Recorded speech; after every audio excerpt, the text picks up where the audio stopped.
लग्नानंतर होईलच प्रेम मालिकेच्या येणाऱ्या पुढील भागामध्ये काव्या आईला म्हणते की तुम्ही कसलीही काळजी करू नका, नंदनी ताईला काहीच होणार नाही. तर दुसरीकडे आता स्वतः लगेच विजयला फोन करून सांगते की तुम्ही नक्की काय काम केलंय. विजय म्हणतो की झालं ना आपलं काम, त्या काव्याला मी गाडीने उडवलं. व स्वतः म्हणते की ती काव्या सुखरूप घरी आहे आणि नंदनीने सेम तिच्यासारखेच कपडे घातले होते.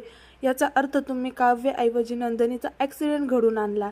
आता जर घरात कळालं ना तर आपल्या दोघांचेही खैर नाही. तर मित्रांनो, घरात जो काळा धागा पडलाय तो काव्याचा नाही तर नंदनीच्या हातातला होता.